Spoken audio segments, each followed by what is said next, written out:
Graça e paz, irmãos. Amém. Abram comigo, por favor, Êxodo capítulo 25.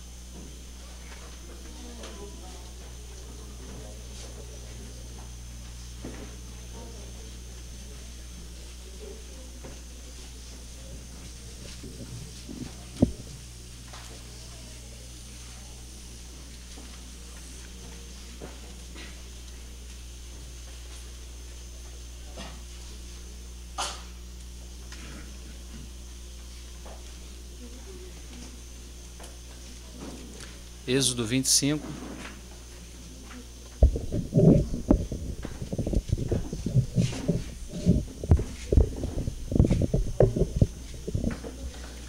Versículo 8 e 9. Versículos 8 e 9. E me farão um santuário, e habitarei no meio deles, conforme tudo o que eu te mostrar para modelo do tabernáculo e para modelo de todos os seus móveis, assim mesmo o fareis. Apocalipse, capítulo 21.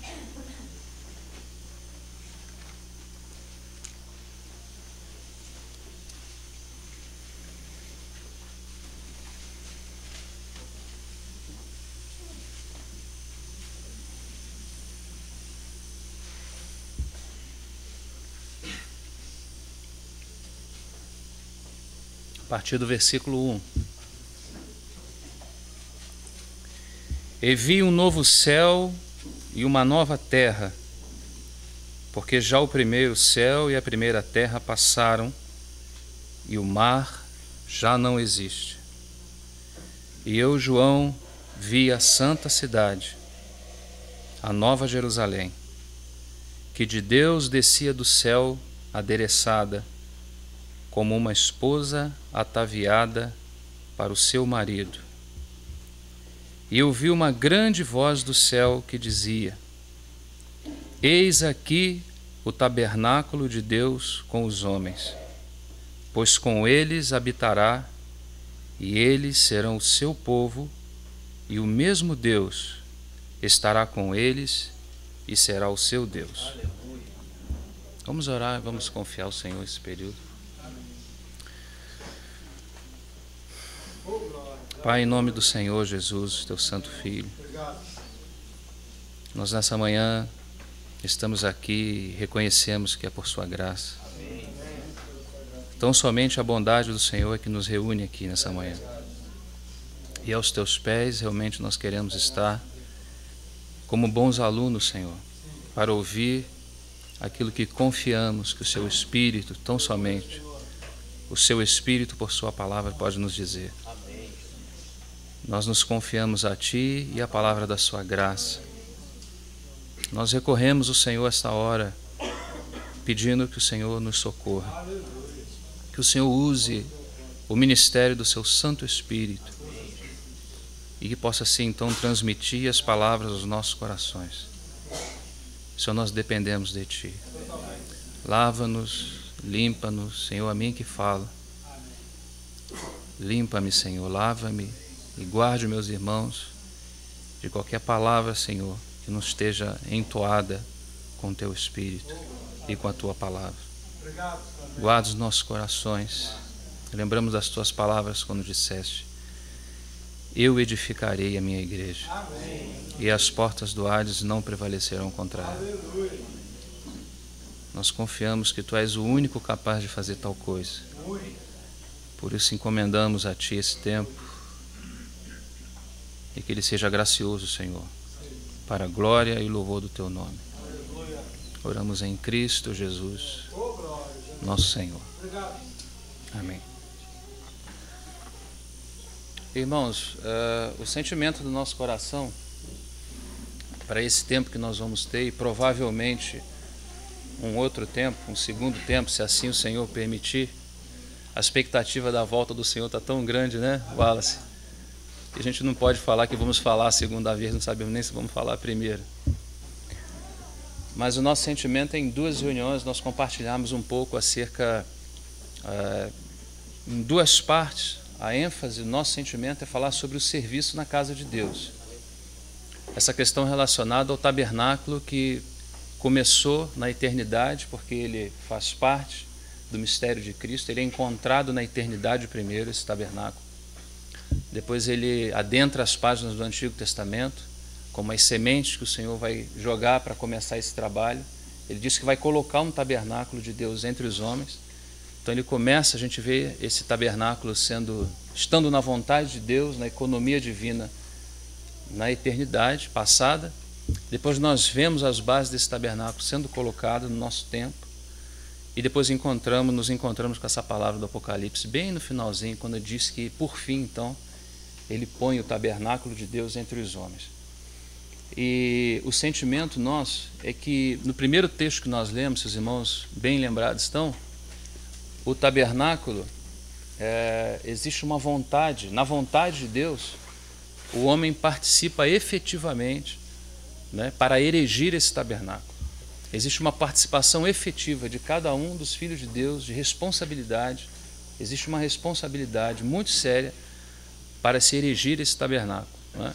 Existe a provisão de Deus, existe tudo que Deus fez para que isso fosse possível.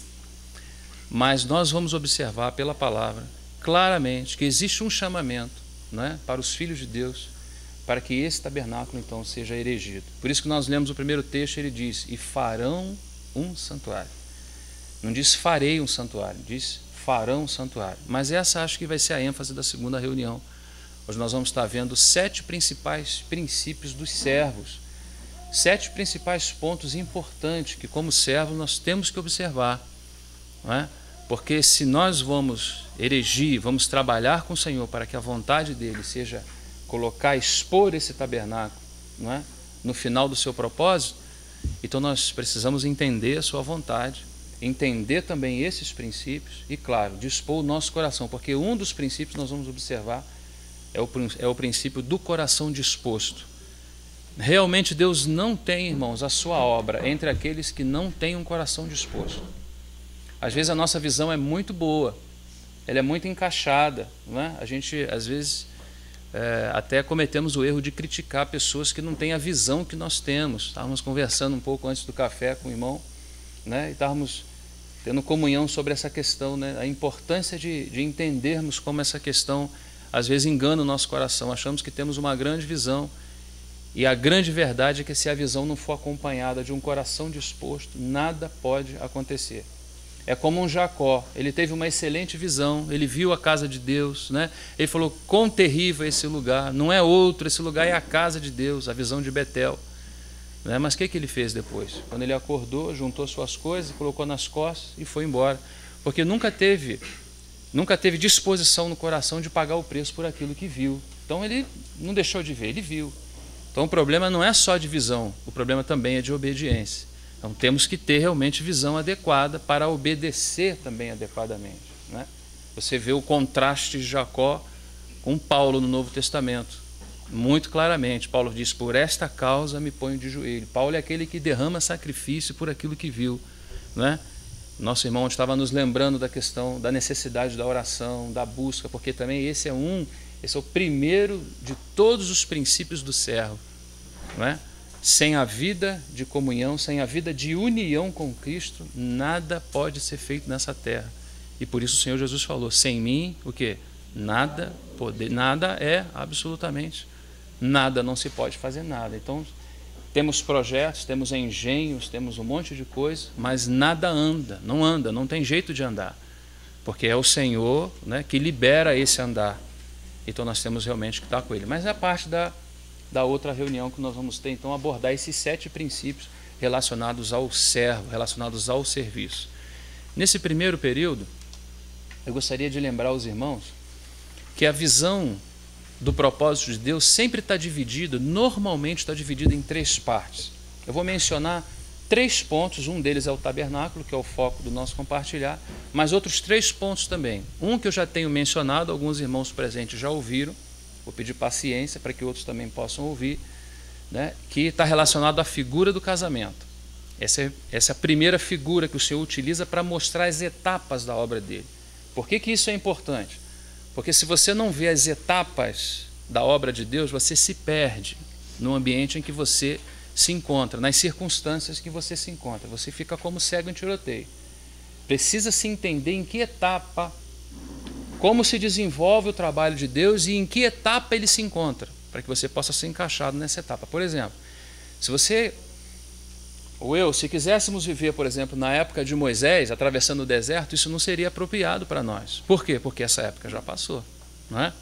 Bom, eu sou muito guerreiro, eu tenho um espírito assim como o de Davi. Eu gostaria de estar com lanças e varapaus naquela época para brigar nas guerras em nome do Senhor, né? Deus de Israel. Essa também não é uma época. Se você sair com lança e varapau, com muito menos. Se você sair com mais de 10 centímetros de uma arma branca, você é preso, não é? Então, é uma época diferente. E nós temos que discernir, como os filhos de Issacar, né? Daquela tribo de Israel. Eles eram destros da ciência dos tempos. Eles discerniam os tempos em que eles estavam. E eles, então, podiam compartilhar isso com seus co-irmãos para que eles pudessem ter ideia de onde eles estavam e para onde eles iam. Eles não podem perder o norte. Esse é um trabalho muito claro também que os profetas fazem no Novo Testamento. Você vê que a igreja vai seguindo por um período e, de repente, num determinado momento, ela começa a se perder por algumas infiltrações, né? Ela começa a se perder, começa a deixar o modelo que tão claramente é mostrado a Moisés. Ela começa a perder o modelo e Deus precisa usar um ministério profético para novamente trazer, né, o seu povo, a igreja no Novo Testamento, o povo de Deus, Israel no Antigo Testamento, trazer novamente o seu povo para aquele equilíbrio. Então o Senhor sempre está fazendo isso, nos relembrando a sua obra macro, em todos os seus sentidos, né? Você não pode entrar em detalhes da obra de Deus, senão você se perde. Você tem que ter uma visão clara do macro e depois você começa a se aproximar aos detalhes. É como um quadro que você vê ao longe. Se você tem um quadro ao longe, você tem um discernimento do geral desse quadro, né? Como nós olharmos aqui um quadro natural, nós temos muitas árvores, você vê um quadro natural longínquo da sua visão, então você não pode se aproximar a detalhes, mas à medida que você tem a visão geral, depois você começa a se aproximar aos detalhes. E esses detalhes na obra de Deus, tem coisas que vêm primeiro, tem coisas que vêm segundo, é uma obra muito organizada, muito organizada. Os céus, inclusive, eles não improvisam nada, nós que somos reis do improviso. O céu não improvisa nada, o que está estabelecido na eternidade, no coração de um Deus eterno, desde a eternidade passada até a eternidade futura. A gente fala eternidade passada e futura, por favor, não me peça explicação disso, eu não sei dar. Eu costumo imitar os irmãos que falam, né? Os irmãos falam eternidade passada, eternidade futura, porque realmente não tem como você dizer. Bom, o que você vai dizer sobre eternidade? Passada, sabemos que é antes de Adão, ainda antes do cosmos, né? E futura é onde vamos estar com Deus, Deus e o seu povo e Deus. Então nós vamos observar 3 figuras principais que mostram claramente, irmãos, nós vamos nos deter só nesse ponto hoje, né? Que mostram claramente o período do trabalhar de Deus nesse tempo. Oxalá, Deus queira, é a tradução, Deus queira, não é? Que o nosso coração seja ganho. Por quê? Porque o Senhor quer um santuário para a sua habitação. O Senhor quer habitar conosco, esse é o seu propósito eterno. E existe um trabalho de Deus desde antes da eternidade que está no seu propósito. Depois, quando essa terra foi criada, ela foi criada para isso, para esse propósito. Então o Senhor vem caminhando em nossa direção, não é? Depois nós vamos ver quem é esse tabernáculo também que foi colocado entre nós, para que, formado em nós, pudéssemos ser o tabernáculo no futuro, que é o mistério de Cristo. Mas vamos por parte.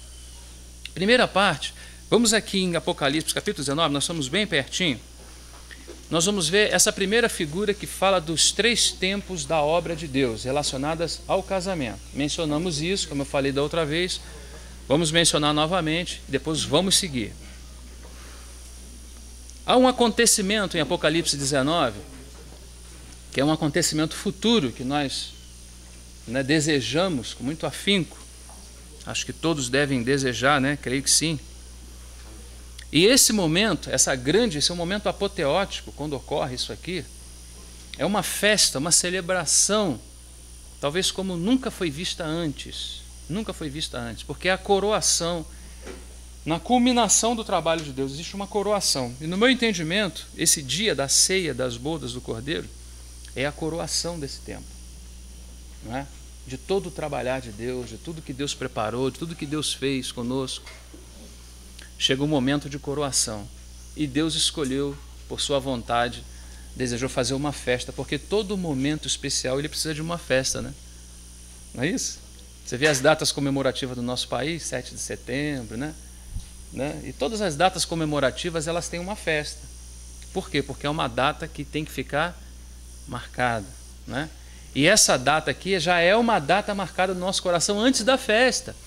Nós apenas recebemos um convite para um casamento e já sabemos que a festa vai ser uma maravilha. Porque normalmente quando nós recebemos o convite, né, não quer dizer que a gente já esteja no antigozo. Sim, de certa forma, começamos a nos preparar. Vai lembrando, vai pensando bem nisso. Porque os casamentos são muito bem tipificados nessa relação. Porque é a forma miniaturizada do mistério de Cristo. O que vive um marido e uma mulher vivem por causa de Cristo e da igreja. Não é assim? Então, quando você é convidado para uma festa, a primeira coisa que você costuma a fazer é procurar uma beca, né? Procurar uma roupa e tal. Você já começa um antigozo. Puxa, o irmão fulano vai casar com a irmã Beltrano, né? E você já começa a preparar a roupa e tal, já começa aquele clima, os pais, né? O pai da noiva já deu o dote, né, Júlio? Já deu o dote e o noivo já está ansioso, aqueles dias não passam, é aquele antigozo. Isso é muito interessante, irmãos, porque as relações humanas, quem estabeleceu foi Deus. Então, tudo que acontece na esfera humana, naturalmente, claro que não estamos falando da questão do pecado, do que o pecado ocasionou, mas naturalmente, o que acontece na esfera humana é por vontade de Deus. E sempre tem em mente trazer a revelação daquilo que Deus tem como seu propósito. Então, são assim as relações. Nesse momento aqui, em Apocalipse 19, acontece algo grandioso. Vamos ler o texto e vamos seguir, porque nós vamos precisar acompanhar outros versículos. Vamos ler já a partir do versículo 5. Você sabe que é a queda de Babilônia, o capítulo 19 é a queda de Babilônia, né? E a aparição dessas sedas bodas. É muito interessante, a queda de Babilônia está exatamente no momento em que é erigido, digamos, a coroação, a culminação do trabalho de Deus em relação ao seu povo. Babilônia cai o sistema, né? Cai a religião, né? E aparece, quem aparece? Né? Aparece o propósito de Deus, o mistério de Cristo, a formação de Cristo no corpo de Cristo. Isso não tem nada a ver com sistema, nem com religião. Cristo formado nos seus santos, nos seus filhos, glorificados nos seus filhos. Não há lugar para outra coisa, né? E glória a Deus por isso. Então no versículo 5 diz: E saiu uma voz do trono que dizia: Louvai o nosso Deus, vós todos os servos. Amém? Por isso costumo dizer, irmãos, não podemos tocar um violão e arrastar um cântico, nós temos que louvar de todo o nosso coração, porque há motivos de sobra para a gente louvar a Deus, não é? E nós íamos falando para os irmãos, nós fazemos parte de um sacerdócio, que uma das coisas, um dos serviços desse sacerdócio, não é só sacerdotes, não é só singular, não é só sacerdote, um reino sacerdotal. Um dos sacrifícios apresentados por esse sacerdote, ou por esse reino, é o sacrifício de louvor. Não é? Fruto dos lábios, o quê? Que confessam. É uma das coisas, é um dos ministérios, é um dos serviços do sacerdócio neotestamentário. Não é? Abrir a boca de todo o coração e sair da reunião rouco, né? Porque Deus é digno de louvor e de glória. E vós que temeis tanto pequenos como grandes. E ele diz: E eu vi como que a voz de uma grande multidão, e como que a voz de muitas águas, e como que a voz de grandes trovões, que dizia: Aleluia, pois já o Senhor Deus Todo-Poderoso reina. O interessante é que esse texto diz que já reina. Será que não reinava antes? Deus sempre reinou, irmão. Ué, quem foi que disse que Deus nunca reinou? Ele sempre foi rei e sempre esteve ao seu lado um reino. Sempre houve obediência a ele, porque ele sempre foi rei. A questão é que aqui há uma diferença. A questão é que aqui ele não é só louvado por ele reinar. A questão é que agora existem também pessoas que reinam com ele. Porque vai falar das bodas, vai falar daqueles que agora estão com ele. Então, Bendito seja o Senhor, louvado seja o Senhor, diz aqui os seus servos, que temeis tanto pequeno quanto grandes, e ouvi a voz de grande multidão, como a voz de muitas águas, e como uma voz de grandes trovões, que dizia aleluia, pois o Senhor Deus Todo-Poderoso reina. Regozijai-vos e alegrai-vos, e demo-lhes glória, porque vindas são as bodas do Cordeiro. Olha o detalhe, e já a sua esposa se preparou, e foi-lhe dado que se vestisse de linho fino. Atenção aí aos que não entendem bem sobre essa questão de justiça, cuidado com isso, porque se a gente não entender a justiça de Deus, a gente vai estabelecer uma justiça própria. Essa noiva se vestiu de linho fino, e ele vai dizer o que é o linho fino. Vamos ver então. Se aprontou, e foi-lhe dado que se vestisse de linho fino, puro e resplandecente, porque o linho fino são as justiças dos santos. Cristo formado nos santos, não é? Então nós temos a justiça dos santos, porque os santos não são justos sem Cristo. Não existe obra de justiça sem Cristo. Cristo é a nossa justiça. Então sem Cristo não há obra de justiça. Mas aqui é a formação de Cristo, não é? A sua noiva já se ataviou. Então aqui há a celebração do casamento. Ele está sendo celebrado aqui, esse casamento de Cristo e da igreja. Mas ele não começa aqui, os irmãos vão lembrar. E nós vamos então mostrar essas 3 etapas, sempre mostrando 3 etapas. E existe uma etapa intermediária que mais nos chama a atenção, porque essa etapa intermediária é a etapa que nós estamos vivendo. E nessa etapa intermediária, a qual nós estamos vivendo, precisamos saber quais são os encargos dessa etapa, qual é a vontade de Deus nessa etapa, o que Deus está buscando nessa etapa, o que Ele está fazendo nessa etapa com o seu povo, né? Para que então a gente possa cooperar com Ele. Amém? Porque me farão um santuário e habitarei no meio deles. Não é uma atitude passiva. Farão é o quê? É ativo. Tem sim. Não existe ativismo, não deve haver ativismo, né? Mas uma atividade saudável, espiritual, existe sim, responsável com toda certeza. Tanto é que ele vem cheio de galardão, não é isso, irmão? Para dar para quem esses galardões? Para quem ele vai dar isso? Para quem ele dá esses galardões? Para os irmãos. A Bíblia não fala que é para os irmãos. Para os ímpios? Muito menos para os ímpios. Para quem são esse galardão? Para os servos. Para aqueles que foram merecedores.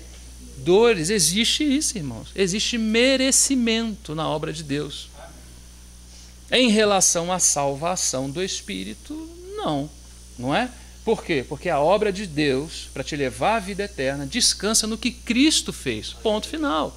Não é a sua obra. Não é eu vendi o Rio de Janeiro e distribuí aos pobres. Você perdeu o seu tempo, você não vai ser salvo por isso. Mas esse é o primeiro aspecto da obra que nós vamos tocar também. Mas existe um segundo aspecto. Que aspecto é esse? É que depois de você salvo, ele te chama para cooperar com ele. Aonde? Na fabricação dessa casa, não é? No erigir desse tabernáculo. E me farão um tabernáculo e habitarei no meio. Ele quer habitar conosco e pede a nossa participação responsável para que ele possa fazer tal coisa. Nós vamos observar que erigir o tabernáculo está intimamente ligado ao serviço dos santos, em confiança na graça. A graça operando por um lado, não é? A graça operando por um lado, né? E a disposição dos corações dos santos na graça. Força na graça. Josué e Caleb, não é? Josué vem da raiz de Yoshua, que é Jesus, que é salvação, que é graça, né? E Caleb quer dizer determinado. Lembra lá de Caleb, como ele era? São pães. Vamos entrar lá, que eles são pães. Era um monte de monstro, de bicho. Não é bicho não, é pão. Depende da visão, depende da maneira que você esteja olhando. Se você olhar mal até uma lagartixa, você vai sair correndo, não é? Não precisa nem de bicho, nem de coisa muito grande, não. Então Josué e Caleb representam essas duas importantes partes da obra de Deus. Força na graça. Amém?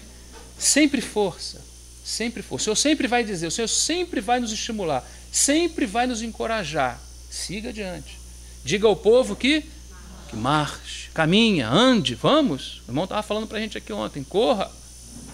Existe uma carreira realmente que nos está proposta, não é?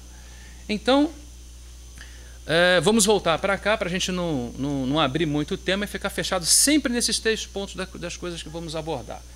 Primeira, a questão do casamento. Então aqui você está vendo a festa, mas essa festa não começa aqui. Onde ela começa? Lá no capítulo 1 de João você vai ver que quando Maria estava desposada, aparece nos evangelhos, né?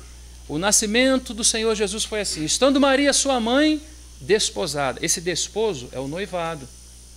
Estando Maria, sua mãe, desposada, achou-se ter concebido do Espírito Santo. Então ela estava desposada. Qual é o primeiro momento dessa relação do casamento? É o desposo, é o noivado. Só que esse noivado da época não é como o noivado de hoje. Você vai observar que quando José viu que Maria estava grávida, o que ele tentou fazer? Tentou deixá-la secretamente. Ela corria o risco de ser apedrejada. O noivado, isso tem muito significado, porque Deus usou exatamente a figura do casamento hebreu para poder colocar certos pontos nas Escrituras que passam a ter sentido. Por que o noivado não era uma coisa que se podia noivar hoje e amanhã deixar?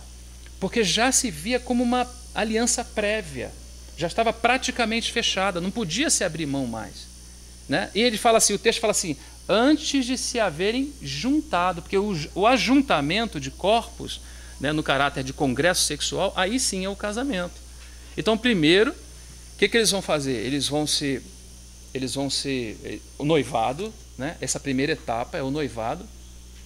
Eles vão se prometer um ao outro, eles reuniam as famílias de ambos, do noivo e da noiva, eles reuniam as famílias. E o que acontecia nessa reunião? Isso era explanado, né, a vontade de um pelo outro, o amor de um pelo outro. E rapidamente, para você ver a seriedade disso, o pai da noiva rapidamente já dava um dote, que era um valor, para o noivo, para que ele pudesse pegar esse valor, viu, Júlio? E fosse que esse valor, até o tempo dele voltar para o casar, para o casamento. Então esse é o primeiro texto que você tem. Qual é o texto? O desposo. Então, esse rapaz vai levar essa quantia, já está oficializado o noivado, ele vai levar essa quantia e vai preparar o casamento. Casamento tem gasto, irmão? Todo ele tem, né? Todo ele tem. Você fala, não, vou fazer um cachorro quente lá em casa. Vai gastar, irmão, não tem jeito. Então levou o dote. Quando isso acontece, nós então saímos desse texto e agora vamos para Mateus capítulo 25. Vamos mencionando que nós vamos ter que passar por aí.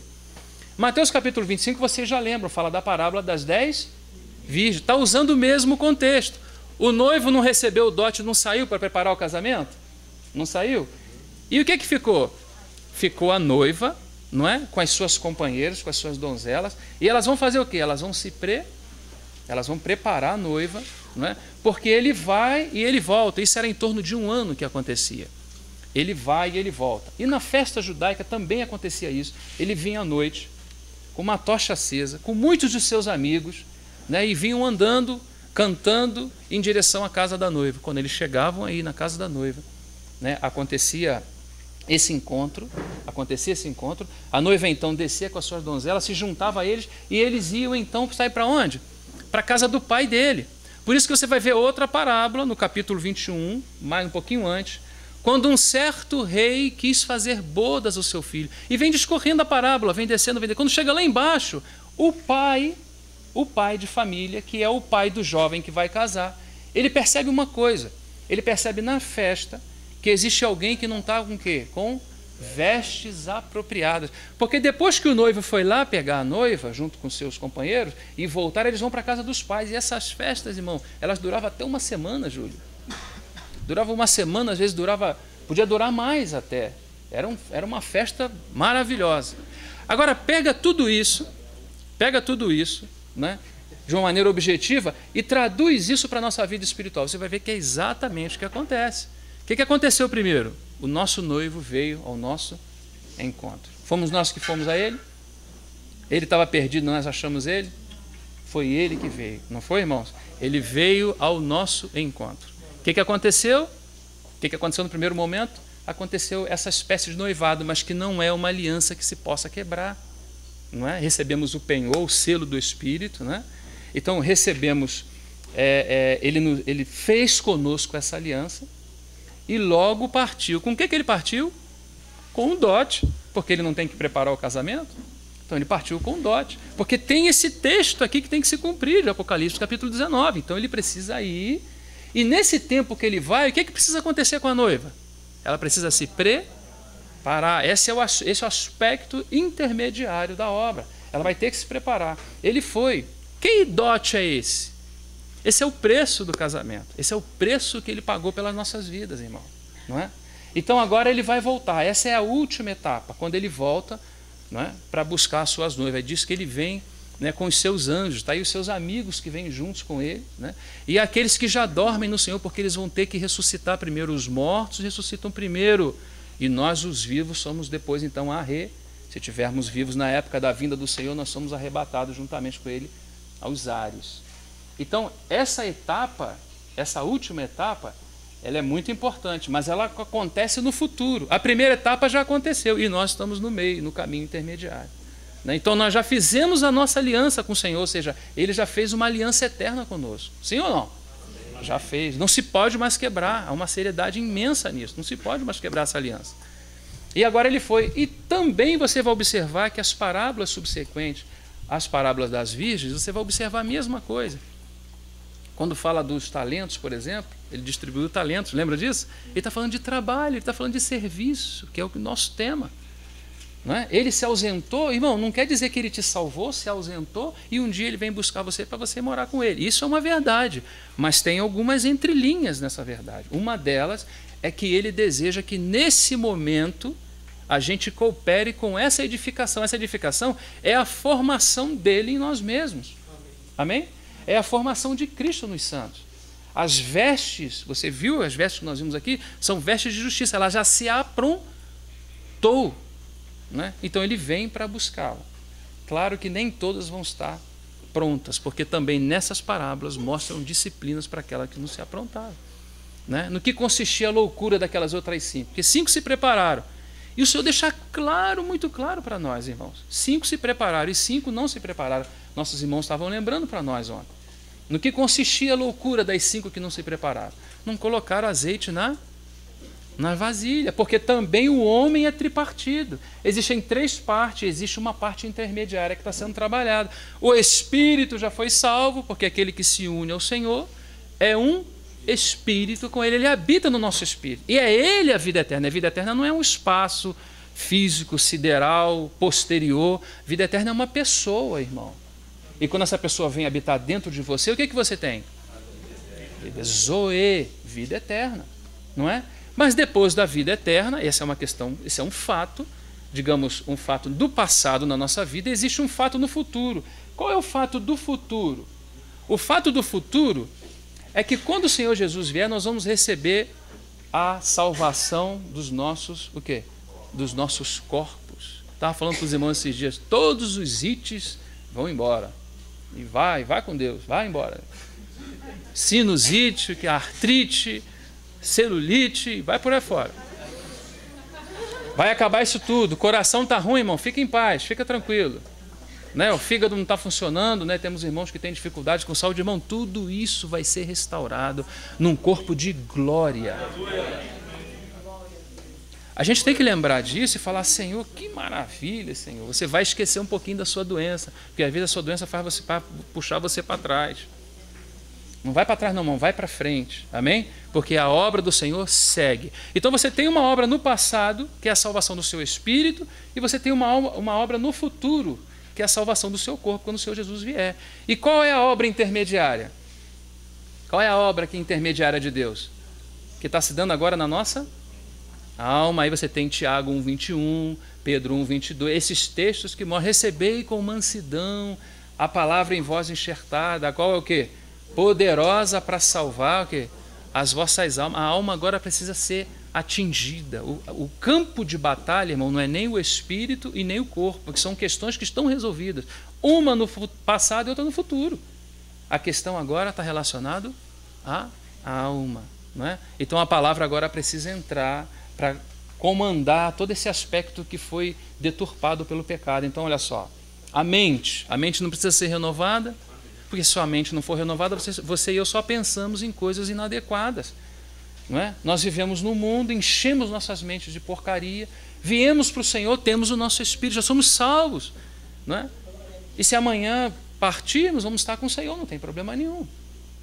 Mas por que então a minha mente ainda pensa isso, ainda pensa aquilo? Porque ela não foi ainda renovada. Então precisa do processo de renovação da mente. Por isso a necessidade de receber o que? A palavra. Não pode reunir com os irmãos, ficar inventando coisa, contando história, enchendo linguiça. Nós temos que receber o que? A palavra. E não somente em forma de pregação, né? Mas na comunicação dos dons. Quando nós nos assentamos juntos, né, e falamos a palavra uns para os outros, vamos nos lavando, vamos nos limpando, vai colocando em ordem o nosso ser que foi desorganizado pelo pecado. É uma salvação tripartida, é uma salvação plena, que se deu no Espírito, vai se dando agora na alma e no corpo, na redenção. Amém? Então isso é bastante importante agora. Eu sei que a gente gosta de cantar, a gente gosta de louvar, e tudo isso é muito importante. Vamos ter uma eternidade, inclusive, para fazer isso. Mas, irmão, como é importante hoje nós recebermos a palavra. É a única que é poderosa para salvar as nossas almas. Ela tem o poder de colocar em ordem todas as coisas. Ela pode colocar em ordem. A nossa mente precisa ser ordenada. Os nossos sentimentos precisam ser ordenados. A nossa vontade precisa ser ordenada. Já ouviu alguém falar assim, irmão, deu vontade de fazer? Faça. Não é assim que nos ensina? Isso é o que a gente tem na mente, mas a palavra não fala que é isso. Quando nós somos constituídos dessa palavra, nós vamos decidir segundo essa palavra. Não é? Se nós absorvemos a palavra, então tudo o que fazemos também é segundo a palavra. Então você observe, na primeira figura nós temos a figura do casamento. Ficou claro para nós? Tem uma festa no futuro, tem um início no noivado, né, no passado, e tem uma forma intermediária. Qual é a forma intermediária? Está representado nas virgens, está representada nas orientações de Jesus, dos apóstolos, de que agora nós estamos no momento de quê? Qual é o nosso momento agora? Qual é o tempo em que nós estamos vivendo? É um tempo de preparação, é um tempo de arrumar as vestes, é um tempo de colocar a casa em ordem, porque tem uma festa. Você vai chegar de sunga lá? Você já viu alguém de biquíni em festa? De casamento? Não existe. Existe? Esses dias eu fui a um casamento, alguém foi muito à vontade, falou para mim, irmão, isso aí é coisa da religião. Eu falei, engraçado, né? Mas no casamento da minha filha tu não vai não, viu, filho? Tu não tem convite não. Tu quer bagunçar as coisas dos outros. Isso que parece espiritualidade, isso é um engano. Isso é um engano. Entende? É um chamado neo-evangelho que vai entrando no meio do povo de Deus e vai querendo mostrar coisa que é a nova velha, é a velha era nova, ou a velha era novamente. Não tem nada de revelação, está muito ligado a revelamento, sabe? Revelamento. Não tem nada de bagunça. As relações humanas estão relacionadas em muito àquilo que Deus faz nos céus. Ele reproduz na terra e a gente precisa compreender isso. Amém? Então tem essa primeira figura, que está relacionada ao casamento. Temos a segunda figura relacionada ao ser humano, que é tripartido e que Deus também atua de forma a salvá-lo em 3 partes. 2 já estão garantidas na palavra, que estão salvas, e uma que é intermediária, precisa da cooperação responsável de cada um dos filhos de Deus. A construção, o erigir desse tabernáculo está relacionado à salvação da alma. Está relacionado à salvação da alma. Então a gente precisa atentar para isso. Então vamos para um terceiro aspecto. Esse aspecto está ligado em si ao próprio tabernáculo. O texto que nós lemos em Apocalipse, se os irmãos lembram bem, ele diz que vai colocar, eis o tabernáculo de Deus entre os homens. Ele colocou um tabernáculo. E eu gostaria de chamar a atenção que esse tabernáculo, Deus já vem vindo colocando ele na história da humanidade. Deus vem introduzindo esse tabernáculo. Porque vai precisar chegar no Apocalipse e ele dizer, então, glória a Deus, né? O Deus Todo-Poderoso reina, que é o capítulo 19, e ele vai poder dizer também, eis o tabernáculo de Deus entre os homens. Essa vontade de Deus de tabernacular entre os homens, essa vontade de Deus de fazer habitação entre os homens, isso é o maior de todos os propósitos de Deus, irmão. Na eternidade some tudo, irmão, some a doutrina, some tudo, só fica Deus e o seu povo. Essa palavra que nós ouvimos falando da união que Deus deseja, né? A união de Cristo e da igreja, isso é tão real, irmão, isso é tão real, que parece que em todas as escrituras só segue esse caminho, sempre só segue esse caminho. Em todo momento o Senhor está insistindo nessa tecla, a formação de Cristo no corpo de Cristo, por causa dessa festa que está preparada no futuro, né? Deus deseja celebrar isso conosco. E o grande detalhe aqui é o seguinte, é que no início e no final a obra é plenamente de Deus. A intermediária também é, só que a intermediária ele conta conosco. Para te salvar da condenação eterna, ele deu o seu Filho. Não é? O seu Filho só precisa voltar no seu segundo advento, na sua segunda vinda. E os nossos corpos já são, não é? Já são glorificados. Preste atenção nisso. Mas a etapa intermediária, irmão, ele diz, Roger, eu quero assim. O que é que você acha? Eu não quero não. E aí, como é que a gente vai fazer? Como é que a gente vai fazer? Então precisa todo um trabalhar, até que o fim da nossa carreira, sabe qual é nessa terra? É a união das vontades. Esse é o nível mais alto de espiritualidade. Não é de bermuda para o casamento dos outros, não. Espiritualidade é união de vontades. Deus fala assim, eu quero ir para a esquerda.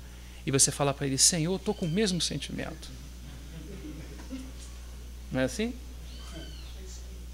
Eu quero te levar para tal lugar, Senhor, eu já estava com esse encargo antes do Senhor me falar. Não é assim? Já estava com a mala pronta, diz Jorginho. Não é, irmãos? Porque ele vai nos trabalhando de tal forma. Olha que maravilha, irmão, olha que maravilha. Ele vai trabalhando em nós de tal forma que daqui a pouco a gente já não está pensando mais, irmão. Deixa Faustão para lá, irmão. Tem misericórdia de Faustão, larga Faustão para lá. Mas você não pode arrancar o Faustão agora do coração do teu co-irmão. Não arranca não, não faça isso não. Procure entender o trabalhar de Deus. O Senhor vai trabalhando, está trabalhando com todos nós. Ninguém é padrão de ninguém, o padrão é o Senhor Jesus. É Ele quem vai fazendo, aos pouquinhos está fazendo. Você acha que Ele não está fazendo? Olha para trás, dá uma olhadinha rápida para trás, mais rápido, depois olha para frente de novo. Olha quanta coisa, irmão, já foram deixadas para trás, não foi? Outras ainda estamos carregando, mas ele parou o trabalho dele? Não parou, ele está conosco. Mas é verdade, irmãos, ele deseja ouvir um sim. Ele está sempre muito disposto no seu coração a ouvir um sim da nossa parte. Amém. Toda vez que um servo ouve um sim, ele fica grávido. Lembra de Maria? Maria estava ouvindo aquele anjo, provavelmente não estava entendendo nada, eu acho, são os meus pensamentos, não são canônicos. Era tanta revelação, né, irmão, que dela ia sair o Salvador, não é? Como é que seria isso? Mas ela falou uma palavrinha que foi chave. Essa foi a senha. Como é que ela falou? Seja feita conforme. Então Deus tem grandes planos realmente conosco. A responsabilidade é nossa, mas não temos capacidade nenhuma. Mas é Ele o idealizador de todos esses planos. É Ele a capacidade para levar tudo aonde as coisas devem chegar. Só precisa do nosso sim. E esse sim, ele está relacionado a esse aspecto intermediário. Sempre nesse aspecto intermediário. Na hora de Ele nos aprontar para a festa, irmãos, nós vamos precisar dizer, Senhor, eu quero participar disso. Eu estou com um convite na mão, hein? Você tem um convite, irmão? Ou não? Todos aqui foram convidados.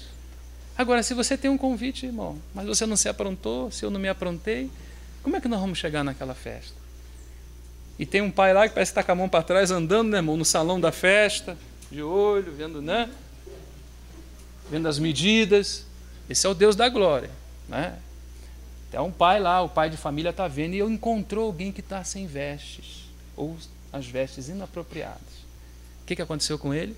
Ele foi convidado a se retirar. Aquela é uma festa para aqueles que foram formados, é para aqueles que se deixaram. Aleluia. Irmão, não estou mandando você fazer nada. Está longe da minha boca mandar você fazer alguma coisa. Apenas fala sim para o Senhor. Diga sim. Você pode dizer sim? Amém. Você pode falar sim, Senhor, faça. Fala assim, Senhor, nem sei o que esse irmão está falando. Mas sim, Senhor. Faça conforme a sua vontade. Faça o que o Senhor precisa fazer. Eu quero estar nessa festa, Senhor. Quero glorificar o Teu nome. Imagina que festa é essa, irmão. Que maravilha. Aqui o texto original diz que eles davam pulos de alegria. Havia um êxtase, um êxtase. Quem não é pentecostal vai se preparando. Porque lá tem uns gritos lá, viu, irmão? Né? De alegria, de gozo. Irmão, vale a pena edificar para Deus. Edificar com Deus. porque realmente, irmão, haverá recompensa. Mas a gente, qual é a recompensa? Você pode achar que pela recompensa você vai fazer? Recompensa maior é você ter o Senhor, não é? Essa é a recompensa maior, não é porque você vai ter alguma coisa. Você já tem o Senhor, Ele é a sua maior recompensa. Mas ainda assim, a Escritura diz que Ele vem para dar a cada um segundo as suas obras. Por isso que o outro texto diz que a nossa obra não é o quê? Não é vã no Senhor. No Senhor. Se ela é feita no Senhor, ela não é vã. Então, há sofrimentos nesse período, há circunstâncias moldadoras, porque nós precisamos ser moldados nesse período intermediário. Há circunstâncias moldadoras, há tristeza, há choro, há lágrima, mas no momento em que Ele coloca o tabernáculo entre os homens, querido, nós vamos ler outro texto aqui. Diz que a escuridão passa, já não precisa mais de sol porque Ele é o sol, não precisa de luz porque Ele é a lâmpada, já não há necessidade nem das questões relacionadas ao natural, até a luz da cidade é Ele. Aquele gerador, aquele você pode jogar fora, Wallace, mas depois, não é? Mas depois, porque Ele é a lâmpada, não é? Que ilumina. Nem das questões naturais mais nós vamos necessitar. Que maravilha, irmãos. Então, nesse texto, quando ele diz que o tabernáculo é colocado entre os homens, nós vamos para um primeiro tabernáculo, porque ele usa a expressão skenosen, né, do grego, que é tabernáculo, e nós temos que ir para um primeiro tabernáculo para a gente poder entender o segundo. E o primeiro tabernáculo é aquele que Moisés, né, erigiu lá em Êxodo 40, mas que foi chamado bem antes, desde o capítulo 24, né, o Senhor chama Moisés, e ali tem os princípios nos quais, ainda na sombra, esse tabernáculo começa a ser erguido. Né? Vai até Êxodo 40, quando de fato ele é erguido. Então ali aparece, digamos, a tipologia da realidade espiritual que vai aparecer no Novo Testamento. E quando você começa a ver o tabernáculo, muitos irmãos têm tocado nesse tema, né, de uma maneira preciosa, você vai observar que tudo nele fala de Cristo e da igreja, e fala dessa relação de Cristo e da igreja. Porque Cristo e a igreja é chamado do mistério de Cristo. E esse mistério de Cristo, ele é antes do tabernáculo, ele está na eternidade com Deus, no propósito eterno de Deus, de dar uma noiva ao seu filho. E noiva fala de quê? De posterior casamento, de união, da união de Cristo com o corpo, a união de Cristo com a sua igreja, que é a sua esposa. Então todo o trabalhar de Deus desde a eternidade, irmãos, entrando pelo tempo, seguindo, chegando até nós, e daqui para frente tudo está relacionado àquele grande dia do que nós lemos em Apocalipse 19. Entendeu? Então nós temos primeiro o propósito lá, não vamos entrar em detalhe que o nosso tempo não permite, temos o propósito em Deus lá na eternidade, não é? Depois aparece a tipologia no tempo, o Senhor joga as suas sementes no Gênesis, no início de tudo, né? E agora tudo vai começar. Quando tudo começa, vamos pular aqui uma grande etapa, chegamos ao tabernáculo. A figura é o tabernáculo, ele vai mostrar realidades espirituais do Novo Testamento. Seguiu-se a figura, né? Quando chega no Novo Testamento, você encontra o Senhor. E depois você vai saber também que Ele é, na verdade, o tabernáculo de Deus, que depois é formado nos homens e aparece lá no Apocalipse. Então, ele observe bem. O tabernáculo ele tem 3 partes, irmãos, lembram bem disso. Quando diz que o texto que ele tabernaculou entre os homens, não diz que é naquele momento do Apocalipse, aquele é o final, aquele é o momento final da obra de Deus. Quando começou então Deus a tabernacular entre os homens? Quando começou? Olha, irmãos, isso começou num período muito longínquo, porque tabernáculo fala de testemunho, né? E nós vamos ver que a nossa participação é necessária porque está ligada a testemunho, tem que dar prosseguimento a um testemunho que começou lá atrás. A primeira esfera do tabernáculo, que é a parte mais exterior, a primeira esfera do tabernáculo, há um testemunho, e esse testemunho é o testemunho natural, é o testemunho das coisas que Deus criou. Por que a gente fala isso? Porque fora do tabernáculo não há nenhum tipo de luz. A luz que há é a luz do sol, é a luz dos astros, é a luz das estrelas. Então você vai observar que Deus, quando começa a colocar um tabernáculo entre nós, na verdade ele está vindo em nossa direção. E vindo em nossa direção, o primeiro testemunho que ele precisa dar, ou que ele deu, ou que ele achou necessário dar, foi da sua grandeza. Por que a gente pode dizer isso? Porque a parte externa do tabernáculo, o testemunho que você tem é o testemunho da natureza, onde as coisas foram criadas. Quando você vai em Salmos, por exemplo, capítulo 19, quem lembra desse salmo? Fala o quê? Os céus manifestam. O que os céus manifestam? Ah, não é só para a gente olhar e ver escorpião, e ver Virgo, e ver... Não manifestam com essas realidades, eles estão manifestando a glória de Deus. O próprio evangelho pode ser visto nas estrelas, você sabia disso? Tem irmãos que escreveram, o irmão Bullinger, por exemplo, Avi Ben Mordecai, um judeu, escreveu sobre isso, coisas impressionantes, irmão. Você consegue ver escrito nas estrelas a obra de Deus em relação ao evangelho. Claro que ele deu as escrituras como revelação especial, mas essa é uma revelação natural, chamada geral, para que a gente possa ter ideia de que o que está escrito nos céus, o que está escrito nas estrelas, é o evangelho do seu Filho. É o que Deus está fazendo. Então esse é o primeiro testemunho que Deus dá de si, do seu eterno poder e grandeza. Glória, tudo que está criado. Romanos capítulo 1, você tem as mesmas informações, quando diz que os homens estão indesculpáveis. Irmãos, aquilo ali é antes de Jesus colocar os pés na terra. Os homens estão sem desculpa, sabe por quê? Porque os homens olham para ele, só em olhar para um outro ser humano, você tem que dizer, Deus existe. Só em olhar para outro ser humano. Isso é o que está relatado em Romanos capítulo 1, a partir do versículo 18. Dos céus manifesta a ira de Deus, né, contra toda injustiça e impiedade dos homens. E diz assim, que detém, no que consiste a injustiça e a impiedade do homem? Que detêm a verdade em injustiça, ou seja, são injustos porque conhecem a verdade e não declaram ela. Então, tornam-se, diz Paulo, indesculpáveis. Jesus não precisava nem vir para o homem se tornar indesculpável. Depois o Senhor Jesus vem, é a revelação especial, não é? Mas aquela revelação geral que Deus deu da natureza, a natureza e o cosmos não são Deus, a soma disso não é Deus, mas Deus é o Criador de todas essas coisas. E elas estão aí para testemunho. De quê? Do seu eterno poder e glória, da sua divindade, da sua grandeza. Essa é a primeira parte do testemunho de Deus, mas ele está colocando um tabernáculo entre nós. E não pode colocar só o átrio exterior. Esse testemunho ele já deu da sua grandeza. Qual o segundo testemunho? Você avança ao santo lugar e você encontra duas coisas importantes aí. Os pães da proposição, 12 pães sobre uma mesa, e você também encontra o candeeiro ao lado. Esses 12 pães, muito provavelmente, ele representa, porque pão fala de algo que é para saciar, fala de proposta. Eles são pães não da propiciação, eles são pães da proposição. É uma proposta que Deus está fazendo. Primeiro ele dá testemunho da sua grandeza. E logo em seguida ele vem com uma proposta. Qual é a sua proposta? É o povo de Israel no Antigo Testamento. Era aquele testemunho que o povo tinha que dar no Antigo Testamento. O povo de Israel. Sim ou não? Era o testemunho de Deus daquela época. E qual era aquele testemunho? Deuteronômio 6:4. Ouve Israel, o Senhor vosso Deus é um. Qual é o testemunho que Deus está dando agora? Ele já deu no átrio exterior o testemunho da sua grandeza, não é? Agora, quando você chega no santo lugar, qual é o testemunho que você encontra?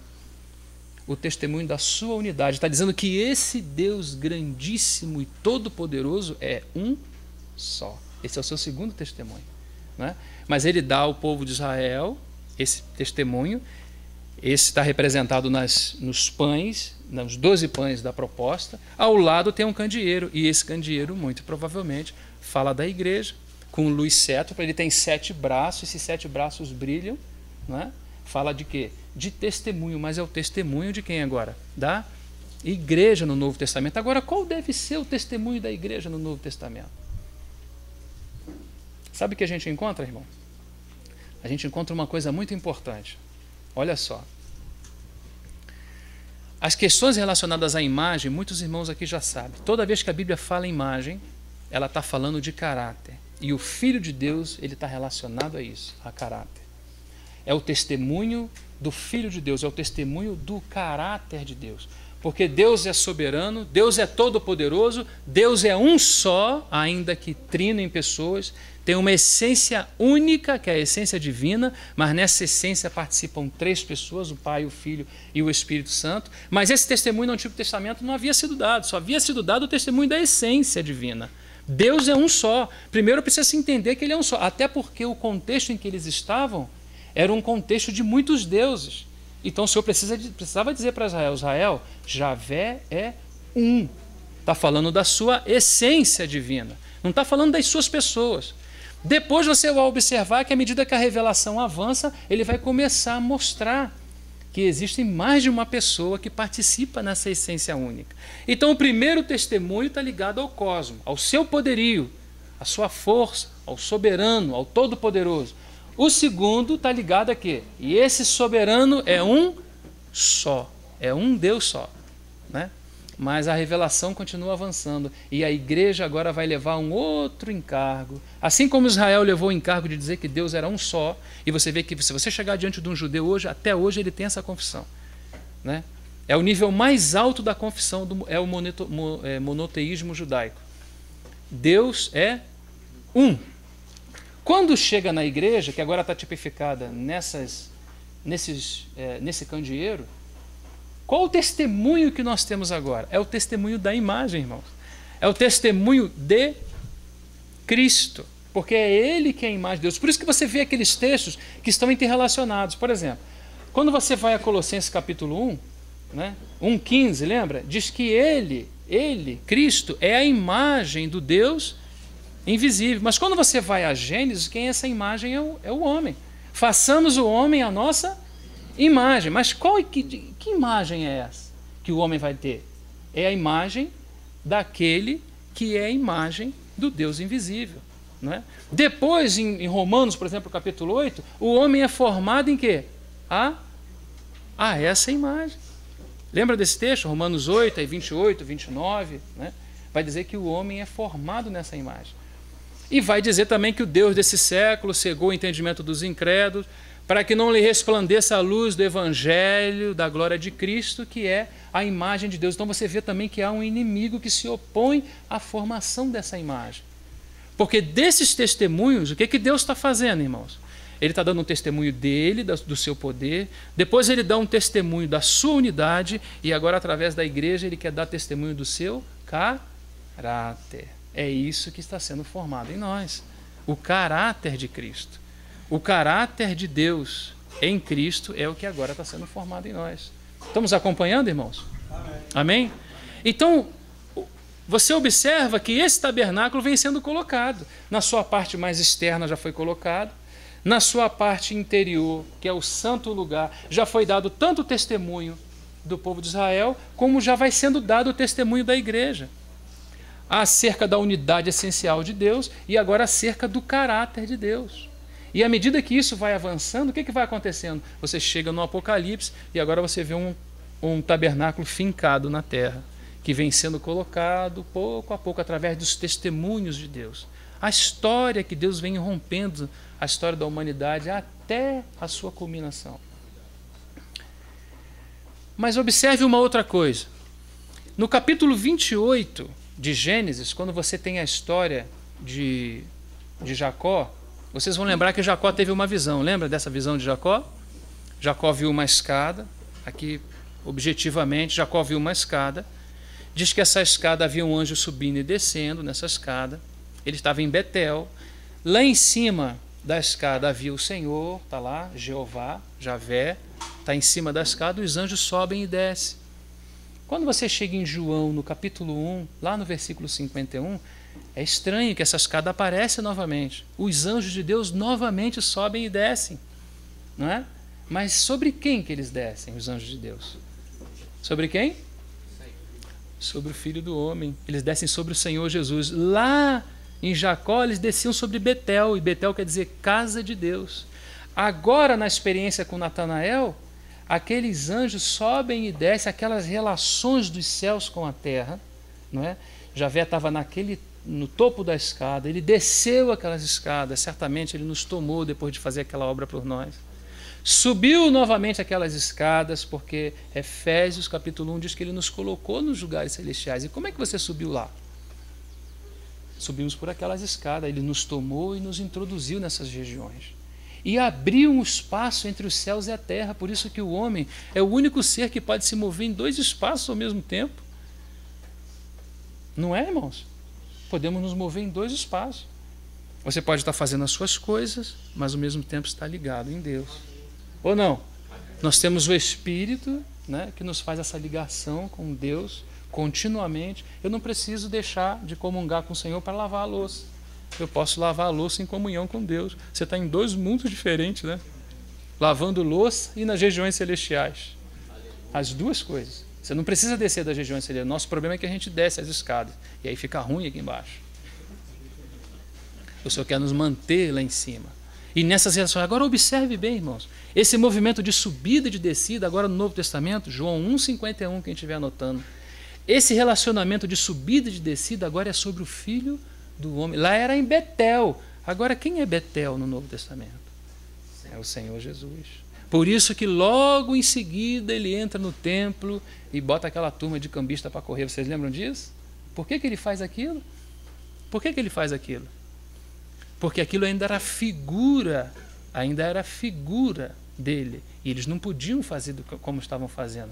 E por muitos outros textos você vai observar claramente que é ele o tabernáculo que Deus quer colocar entre os homens. É o Senhor Jesus. Então ele vem, você vê as suas saídas. Miqueias fala que desde a eternidade, né? Desde a eternidade, Miqueias 5:2, fala das suas saídas. Você vê que ele vem saindo da eternidade, da trindade, Cristo no propósito, né? Cristo na teologia natural, ainda aparecendo na árvore da vida lá atrás. Aquela é uma figura de Cristo, porque essa árvore vai aparecer de novo. É a árvore da vida. Quem é a árvore da vida? O anjo Gabriel? É Cristo, o Senhor. Não é? Depois aparece na revelação especial de tudo que foi escrito dele no Antigo Testamento. Ele mesmo falou em Lucas 24, ele falou, tudo isso fala de mim. A Torá, os Nebiins, os Quetubins, né? A divisão do Antigo Testamento, fala de mim. Ele falou isso. E o que mais? E os profetas, diz que o Espírito de Cristo estava nos profetas, anunciando os sofrimentos que ele passaria no futuro. Fala das manifestações cristofânicas também, como daqueles 3 que foram jogados na fornalha e apareceu um quarto e era semelhante ao Filho dos deuses. Dessa escada de Jacó, onde Javé está, você não pode ver o Pai nem o Espírito. Se Jacó viu, ele viu o Senhor Jesus. O Verbo eterno que ainda não havia sido encarnado. Foi isso que ele viu. Ele está vindo, você observa que ele está vindo? Porque ele quer um tabernáculo. Deus quer o seu Filho formado nos homens. E ele vem vindo, e agora você tem Cristo no Antigo Testamento vindo, depois você tem Cristo na decisão, você tem Cristo na decisão eterna, irmãos. Quando fala, para que agora, pela multiforme sabedoria de Deus, seja conhecido dos principados e potestades nos céus. Aí fala como? Segundo o eterno propósito. Olha aí, ó. Não fez um monte de gente para falar, o que eu vou fazer com essa gente? Eu vou inventar um negócio. Não. Já havia um propósito eterno em Cristo. Em Cristo. E ele vem vindo, segundo o eterno propósito que fez em Cristo. Né? Depois ele vem no seu esvaziamento, na sua quenose. Não deixa de ser Deus, viu, irmãos? Cuidado com essas expressões, deixou a sua glória, é uma realidade no sentido não de que ele deixou a sua divindade, ele nunca deixou de ser Deus. Nunca deixou. Amém? O que aconteceu foi um tabernáculo. Né? Vamos ler esse texto aqui, que eu já estou fechando esse compartilhar prévio aqui com os irmãos. Vamos ler esse texto do tabernáculo entre os homens, capítulo 1 de João.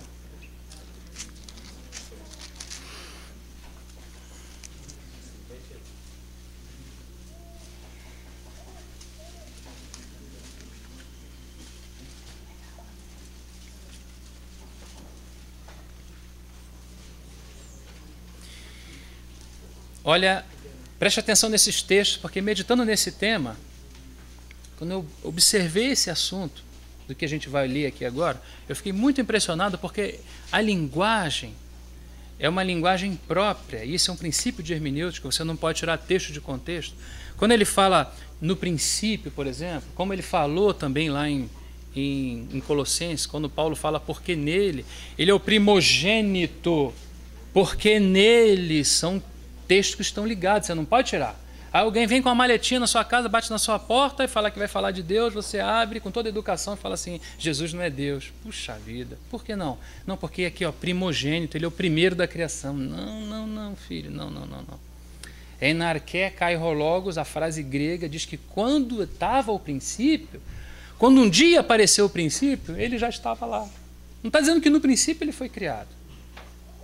Você quer ver uma outra coisa? Põe o dedinho aqui, não sai daqui, não sai daqui não, que a gente vai voltar aqui. Vamos voltar em Colossenses capítulo 1, por favor. Porque entrei aqui e para esclarecer um ponto para os irmãos, se chegar alguém de maletinha lá na sua casa, você diria que você fique firme, irmão, porque Jesus é Deus. 100% Deus e 100% homem. Então aqui em Colossenses capítulo 1, esse texto que nós lemos, diz assim, versículo 15, daqui nós vamos voltar para João, no capítulo 1, 1,15, o qual, ele está falando do Senhor Jesus, é a imagem do Deus invisível, o primogênito de toda a criação. Agora observe o que ele vai dizer, porque nele, esse porquê, o que está falando para nós? Ele continua dando, ele vai dar a explicação da sentença que ele acabara de dar. Ele disse que nele, olha só, o qual é a imagem do Deus invisível, o primogênito da criação. Ué, de onde que Paulo saiu com isso? E aí ele vai dar a explicação disso. Ele fala, porque nele foram criadas todas as coisas. Ah, já sei. Então no dia que as coisas estavam sendo criadas, ele foi criado também. Não, não é isso que ele está falando. Irmão, quando ele fala no princípio, uma coisa que me chamou muito atenção. Eu sempre tive o entendimento que o princípio está relacionado à eternidade. E está também. Porque ele é eterno. Se ele é Deus, ele é eterno. Mas tem uma coisa aqui que precisa nos fazer pensar. O princípio das Escrituras, porque quando você fala do princípio, você corre para o Gênesis, mas existe um princípio que é antes do Gênesis. Mas vamos para o princípio do Gênesis. A frase hebraica do princípio, no princípio criou Deus, lembra dessa frase? No princípio criou Deus, que é a frase no princípio, Bereshit bara Elohim. Bereshit bara Elohim. Se você pega a palavra Bereshit, e se você desmontar ela, porque o hebraico ele tem em torno de 7.000 palavras, o português tem 240.000. Então, tem uma palavra que vai falar, por exemplo, Bereshit, você pode traduzir ela por princípio, você pode traduzir ela por primazia, você pode traduzir ela por primeiro, você pode traduzir ela por cabeça, tudo isso cabe em Bereshit. Por príncipe, tudo isso cabe em Bereshit. Mas olha só, se você pega a palavra e separa o B, que é a preposição, você fica com reshit, né? O B, que é através de, pelo, no, tudo isso é preposição. Você separou o B. Agora você vai no final e tira o sufixo it. Tirou o sufixo it, o que é que sobrou? Rosh. Sabe o que é rosh? Cabeça. Você fica com o substantivo radical rosh. Aí, irmão, nossa perna treme, sabe por quê? Porque o texto pode ser traduzido da seguinte forma: não é só que Deus está falando quando as coisas começaram. Ele está falando que em quem começou, ou através de quem começaram todas as coisas. Ele está dizendo no cabeça, pode ser traduzido assim, no cabeça criou Deus todas as coisas. Então não tem nada relacionado a dizer que Cristo foi criado no princípio, nada relacionado. Amém? E ele realmente é o cabeça de todas as coisas. A palavra anakephalai o sastai no grego, que é tornar, encabeçar, isso é o propósito de Deus, colocar todas as coisas debaixo do cabeça, do senhorio de Cristo. E quem ficar com cabeça vai perder ela. Porque só tem um cabeça no universo. E esse é o Senhor da glória. Vai levantar um tal de anticristo aí, ó. Chup. E sabe com o quê? Com o sopro da sua boca. E sabe que sopro é esse? Faz um sopro aí para eu ver como é que é. É muito menos que isso. É muito menos que isso. Então, irmãos, que todas as coisas sejam encabeçadas por Ele. Amém? E nós mesmos, primeiramente, nós mesmos, sejamos encabeçados por Ele, porque esse é o desejo de Deus. Assim como Ele começou no princípio, não é? Fazendo todas as coisas no cabeça. Por isso que você vai ler que o texto em Colossenses vai dizer, porque nele foram criados. Agora estou entendendo o espírito que está em Paulo. Por que está falando isso? que ele é o primogênito? Porque nele foram criadas todas as coisas. Ele está com a cabeça lá no Gênesis, não é? E ele segue dizendo, foram criadas todas as coisas, sejam todas as coisas que há nos céus, na terra, visíveis e invisíveis, sejam tronos, sejam dominações, sejam principados, potestades. E ele diz, tudo foi criado por... Então não foi só através dele, mas foi criado por ele e também para ele. São coisas diferentes. Uma coisa é ele criar, foi criado por ele. Outra coisa é que nele foi criado. Então agora ele é o modelo das coisas que foram criadas. Ele não só criou, as coisas foram criadas nele como modelo. Ele é o modelo das coisas que foram criadas. Para ele é o objetivo em que as coisas foram criadas. E subsistem por ele é que ninguém respira se ele não permitir que se respire. Ponto. Amém? Então tudo que funciona em nós funciona porque ele permite que funcione. Porque tudo subsiste. Hipóstase, hipoestase, subsiste embaixo, existe embaixo. Ninguém respira porque tem um pulmão bom, não. Respira porque o Senhor permite que respire. Se o Senhor falou para parar, lascou. Pode viajar para os Estados Unidos, pode ir para onde quiser, não tem esse negócio. Não é verdade, irmão? Até o pobre diabo, irmão, ainda tem vida porque ele é permitido. Vamos então a João para a gente ir fechando. João capítulo 1.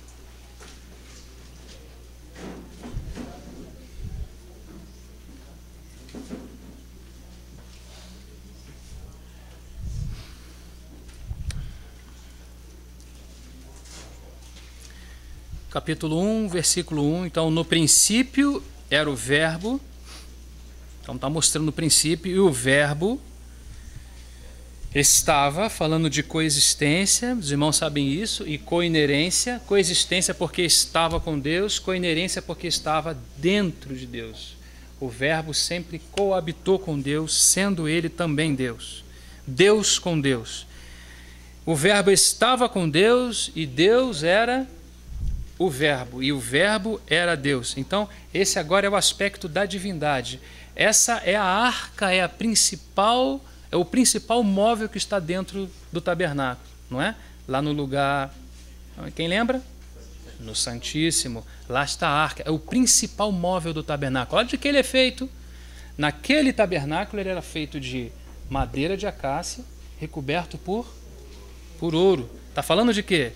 Ouro fala da divindade. E a acácia, que é a madeira, fala de quê? Fala da humanidade, porque a madeira vem das árvores. João Batista diz que o machado está posto à raiz das árvores. Toda árvore que não dá fruta, ele está falando dos homens. E em outras passagens, o próprio tabernáculo está em pé, não é? Com madeiras, porque fala da relação de Cristo e conosco. Nós vamos ver isso depois, na segunda comunhão, quando estivermos falando dos princípios, porque fala dos princípios o princípio de edificarmos juntos. Todas as tábuas estão ligadas, não é? No templo, as pedras estão sobrepostas, não é? Umas às outras. Mas no tabernáculo, as tábuas estão ligadas, e você vai ver que até as medidas têm importância. Né? Porque 3 corresponde a uma medida completa, porque refere-se a Pai, Filho e Espírito Santo. Mas as tábuas têm um côvado e meio, ela não tem 3. Então, quando nós estamos completos, como tábuas do tabernáculo? Quando estamos um ligados ao outro. Porque se eu sou 1,5 e você é 1,5, quantos nós temos? 3, e aí temos a medida completa. Nós vamos ver isso depois. E isso está relacionado à necessidade de se trabalhar junto, que é um dos princípios para se erigir o tabernáculo. Amém? No momento estamos olhando a vinda minuciosa de Deus colocando esse tabernáculo progressivamente entre nós. Agora, a parte mais importante do tabernáculo é a arca. E ela é feita desses 2 materiais, ouro e madeira. Ouro falando da divindade e madeira falando da humanidade do Senhor Jesus. E o que acontece em João? É exatamente isso. O primeiro aspecto que João apresenta o Filho de Deus como verbo, né? No princípio era o verbo estava com Deus, o verbo era o ouro da arca. É o ouro da arca. Vamos ver a segunda parte. E o verbo se fez carne. Versículo 14. E o verbo se fez carne e fez o quê? E habitou, da palavra skenosen, que quer dizer tabernáculo. A forma mais correta seria tabernaculou entre nós. Ou seja, o Deus homem Ou seja, Deus tipificado no ouro, homem tipificado na madeira, fez o quê? Tabernaculou. Ou seja, essa vinda do nosso Deus desde a eternidade, agora introduziu na terra o seu tabernáculo. Porque se ele quer um tabernáculo entre os homens, esse tabernáculo é o Senhor Jesus em essência. Depois você vai ver também que ele é o mistério de Cristo, porque esse tabernáculo agora começa a ser formado no corpo de Cristo. E aí nós chegamos ao ponto onde nós gostaríamos de chegar. Porque essa formação agora, nós já sabemos que Cristo é o tabernáculo de Deus. Já sabemos que o Senhor está colocando esse tabernáculo ao longo da história. E quando chega no momento de abrir das páginas do Novo Testamento, é ele que introduz isso. Ele tabernacula entre nós, tabernaculou entre nós. O Verbo de Deus se fez carne e fez tenda, fez habitação, porque essa é a vontade de Deus. Já chegou a nós. Agora, preste atenção, irmão, agora, nesse momento, daqui até aquela festa, começa uma nova etapa. É a etapa intermediária. Que etapa é essa? É que agora esse tabernáculo essencial, que é o Senhor Jesus, uma vez que fez todo o seu trabalho, que morreu, porque esse trabalho que ele fez são provisões para nós, ele enfrentou as coisas aqui que nós enfrentamos hoje, por isso que vencemos nele, não é? Por isso que caminhamos nele em espírito. Por que isso? Por que isso é assim? Porque foi ele quem passou primeiro. Ele morreu, ressuscitou, ascendeu, assentou à destra da majestade, enviou o Espírito. Mas não é o Espírito de um lado, o Pai do outro, o Filho do outro, eles são inseparáveis. Então, quando vieram os três e habitaram dentro da igreja. Não é só o Filho que habita em nós, habita no Espírito, habita o Pai, o Filho e o Espírito. Por quê? Porque Deus quer uma casa. E somente uma casa? Não, uma casa cheia. Porque assim como no Filho habita toda a plenitude da divindade, o Filho agora habita em nós. Se habita no Filho a plenitude da divindade, se o Filho agora habita em nós, irmão, quem habita em nós? Quem é que habita em nós, irmão, por favor? Hã? A Santíssima Trindade, irmãos, habita em nós. O Pai, o Filho e o Espírito estão em nós.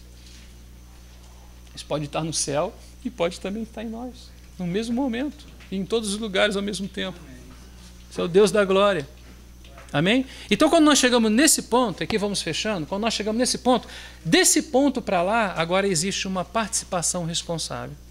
Já somos casa, porque ele veio habitar em nós, não é? Já somos casa, já somos corpo, já somos família, só que agora precisamos ser adornados, endereçados, né? Veste de justiça. E agora ele vai pedir participação responsável de cada um de nós. Você se tornar a casa de Deus, você só disse sim. Para também ser formado em Cristo, só precisa se dizer sim. Tem outros princípios que nós vamos observar, não é? Mas entenda isso, a nossa ênfase vai ser participação responsável. Se não houver participação responsável, Deus não pode ter, não que ele não queira. Deus é soberano e soberanamente ele decidiu que a gente participasse como duas metades de uma mesma laranja. Ele quer que a gente participe junto dele para que ele possa então erguer esse tabernáculo. Amém? O tabernáculo de Deus já está entre nós, que é o seu filho, não é? Agora, o tabernáculo de Deus entre os homens é a formação do seu Filho em nós, para aquele dia glorioso de festa. Quem quer ficar parecendo consigo mesmo? Levanta a mão, não. Quem quer parecer com Cristo? Imagina que maravilha. Característica diferente, olha que obra gloriosa, irmão. Todo mundo aqui é diferente, irmão. Como é que pode todo mundo diferente parecer com uma pessoa? Explica isso. Mas não é qualquer pessoa. É a pessoa gloriosa do Filho de Deus. Você quer ficar parecendo contigo, Júlio? Eu comigo? Imagina, irmão, que vergonha vai ser, com tantas oportunidades que tivemos aqui, chegar lá em cima eu parecendo comigo mesmo. Preciso me parecer com Cristo. Precisamos nos vestir dessas vestes. Tem um casamento diante de nós, irmãos. E é esse o período da preparação. Lembre-se bem, alguns tentaram se preparar lá no finalzinho, quando o Senhor vinha voltando na parábola das virgens. Elas começaram a correr para se preparar, foram correr, pediram primeiro uma coisa que acontece nos primos aí, né? Porque Jerônimo fez muitas obras, então quem sabe dá um dinheirinho para Jerônimo, vem, as obras estão garantidas, isso não é assim. não é? Tem que comprar, tem que pagar o preço, e não é esse preço que tem que pagar. Nós vamos ver isso depois. Então o que aconteceu? O que aconteceu? Não é? Mas graças ao Senhor, irmãos, o Senhor tem esse propósito maravilhoso conosco. E nós não vamos tirar os nossos olhos daí. Amém? Vamos seguir ao Senhor, contando que Ele vai nos levar pela fé, Ele vai nos conduzir até onde Ele tem que nos conduzir. Precisamos apenas estar conscientes que estamos nessa etapa intermediária. O que já passou, você é crente? Glória a Deus que você é crente, mas essa etapa já passou. Não é? E o que tem adiante de você? Tem uma grande festa que o Senhor quer que todos os seus filhos estejam lá. E o que tem diante de nós? Uma etapa intermediária, onde a participação responsável em princípios, em devoção, em amor, precisam ser expressadas de forma prática, para que a gente ajude a levantar essa grande tenda, né, que é expressada no Apocalipse como um tabernáculo que Deus colocou entre os homens. O Senhor nos ajude, irmãos. Amém? Nos ajude. Levante um pouquinho e fique de pé para a gente poder orar, descansar suas pernas.